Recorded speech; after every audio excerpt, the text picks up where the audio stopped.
Hello বন্ধুরা, তোমরা যারা একটা উকুলেলে কিনেছো, শখ হয় না যে আমিও বাজাবো?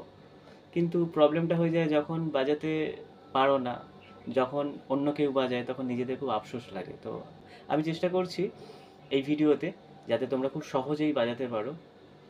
যারা একদম সুপার বিগিনার, কিছু জানো না, তাদের জন্য বেসিক্যালি ভিডিওটা। আমি যে খুব জানি এমনটা নয়, আমার যতটুকু অভিজ্ঞতা আছে, আমি যতটুকু জানি সামান্য, সেইটুকু থেকেই তোমাদের সাথে শেয়ার করছি, ঠিক আছে?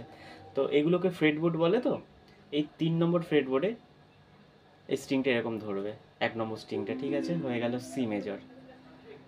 আর গানটা বেসিক্যালি 4টে কর্ডে আছে, আমার ভিতর ও বাহিরে, অন্তরে অন্তরে। একটা কথা বলে রাখি, এই গানটা অনেকে ভাবো না যে এটা রবীন্দ্রসঙ্গীত, বাট এটা রবীন্দ্রসঙ্গীত নয়। এটা অ্যাকচুয়ালি বাংলাদেশের খুব নামকরা একজন কবি একটা সুইসাইড নোট লিখেছিলেন, আমার ভিতর ও বাহিরে, অন্তরে অন্তরে। তার নাম হচ্ছে মোহাম্মদ শহীদুল্লাহ, রুদ্র মোহাম্মদ শহীদুল্লাহ। তো এই গানটা সকলের মনে প্রাণে, যে কোনো অনুষ্ঠানে আমরা এখনও গানটা গাই, গানটা বক্সে শুনতে পাওয়া যায়। তো যাই হোক, তো গানটা তোমরা কীভাবে গাইবে?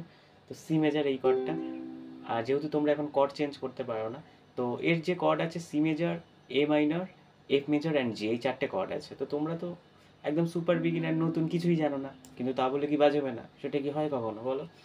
তো তার জন্য আর স্টামিংটা আমি যেটা রেখেছি, ডাউন চ্যাক কাপ, আপ চ্যাক কাপ, ডাউন চ্যাক কাপ, আপ চ্যাক কাপ। তোমাদের হয়তো এটা অসুবিধা হবে, তাই তোমরা এরকম করতে পারো, এরকম করতে পারো ডাউন ডাউন, অথবা এরকম করতে পারো down down up, up down up, ঠিক আছে?